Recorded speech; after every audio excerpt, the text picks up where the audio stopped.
programang ito ay rated SPG. Striktong patnubay at gabay ng magulang ang kailangan. Maaaring may masiselang tema, lengguwahe, karahasan, sexual, horror o droga na hindi angkop sa mga bata.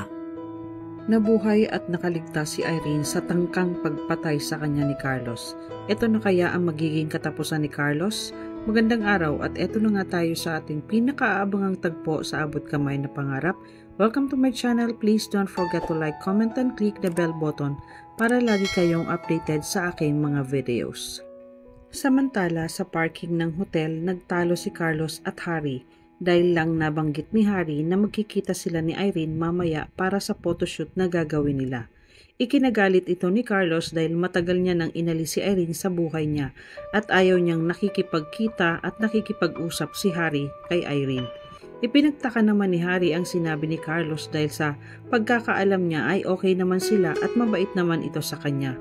Mas lalong nagalit si Carlos at sinabihan niya ito na sundin mo kung ano ang sinasabi ko dahil ang pinakaayaw niya ay ang sinusuway at kinakalaban siya at kapag nasagad siya baka makalimutan niyang anak niya si Harry. Walang nagawa si Harry kaya pinabalik na siya ni Carlos. Galit naman na umalis si Harry sa loob ng sasakyan ni Carlos habang inaayos niya ito dahil ang buong akala niya ay nailispatsa niya na ang lahat ng gamit ni Irene. Pero bigla siyang nagulat nang may tumunog na telepono sa loob ng sasakyan niya. Agad niya itong hinanap at nakita niya ang telepono ni Irene sa ilalim ng upuan. Kinuha niya ito. Natakot bigla si Carlos nang makita niya na tumatawag ang kaibigan ni Irene na si Joyce. Kaya agad pinatay ni Carlos ang telepono ni Irene. Dahilan para magtaka si Joyce kung bakit hindi sumasagot sa kanya si Irene at nag-aalala na ito na baka may nangyari na sa kaibigan niya. Habang si Carlos naman ay agad itinago ang telepono ni Irene saka umalis para kumuha ng damit nila ni Lynette na gagamitin sa bakasyon. Samantala sa kulungan habang magkausap si Annalyn at Madam Lotus, pinakausapan siya nito na kung maaari niyang sabihin sa anak niyang si Carla na mahal at miss na miss niya na ito. Kaya ginawa ng paraan ni Annalyn upang makausap ni Madam Lotus si Carla sa pamamagitan ng video call at para masabi niya personal sa anak niya. Labis nang natuwa si Madam Lotus nang makita niya at makausap niya ang anak niyang si Carla, kaya abot-abot ang pasasalamat niya kay Annalyn. Pagkatapos nilang mag-usap na itanong naman ni Madam Lotus kay Annalyn ang tungkol kay Carlos, na ipinagtaka naman ni Annalyn kung bakit na itanong ni Madam Lotus si Carlos. Sabi ni Annalyn na okay naman po siya pero may mga pagkakataon na iba ang pakiramdam ko sa kanya dahil parang marami siyang mga tinatago sa amin ni nanay. Kaya ipinakita ni Annalyn ang litrato ni Carlos kay Madam Lotus. Pagkakita ni Madam Lotus sa litrato ni Carlos, bigla niyang namukhaan ito. Naalala niya bigla na nakita niya na ito sa kulungan. Kaya sinabihan ni Madam Lotus si Annalyn na hindi ako magiging Madam Lotus kung hindi ako marunong magbasa ng isang tao, lalo na yung mga taong may dugo sa kanilang mga kamay at yang si Carlos na aamay ko ang baho ng dugong kumakapit sa kanya. Kaya binigyan ng babala ni Madam Lotus si Annalyn na mag-iingat sila ng nanay Lynette niya kay Carlos dahil iba ang nararamdaman niya sa pagkatao ni Carlos. Huwag kayong magtiwala sa kanya at huwag mong hahayaan na mapahamak ang nanay Lynette mo sa mga kamay ni Carlos. Habang si Annalyn naman, tahimik lang na nakikinig kay Madam Lotus. Sa isip niya na totoo nga ang mga kutob niya kay Carlos na may tinatago itong kakaiba sa pagkatao niya. Maya-maya ay nagpaalam na din si Annalyn at nagpasalamat din si Madam Lotus kay Annalyn sa pagbisita. Samantala sa hotel na tinutuluyan ni Lynette, nag-uusap sila ni Chang Susan tungkol kay Irene.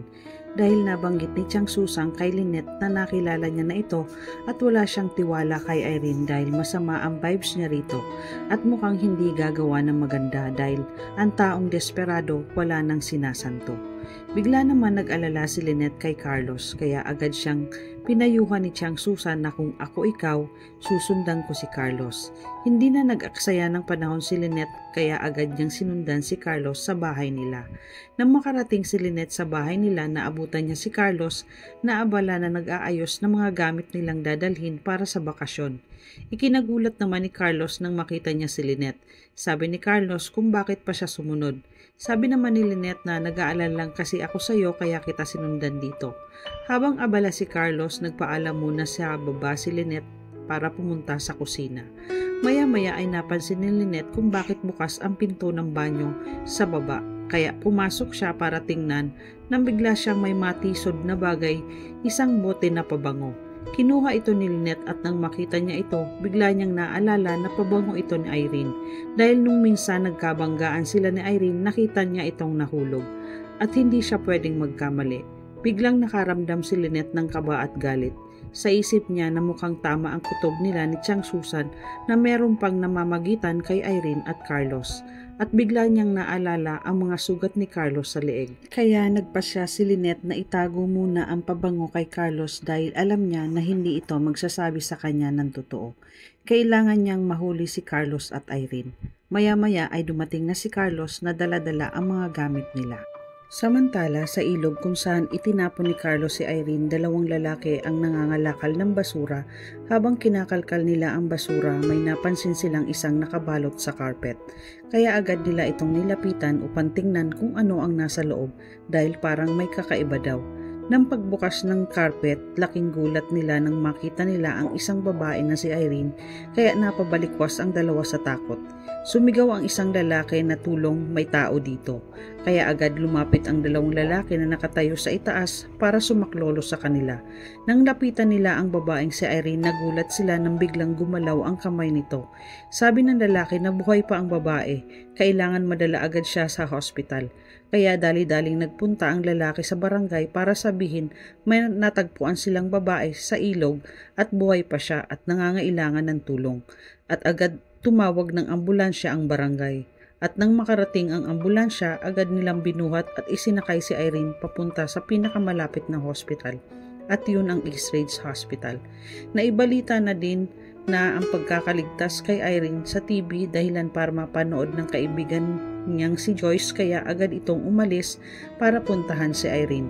Samantalang si Chang Susan at Josa naman, nabalitaan na nila ang nangyari kay Irene na ikinagulat ng dalawa at ipinagtataka nila ang nangyari kay Irene.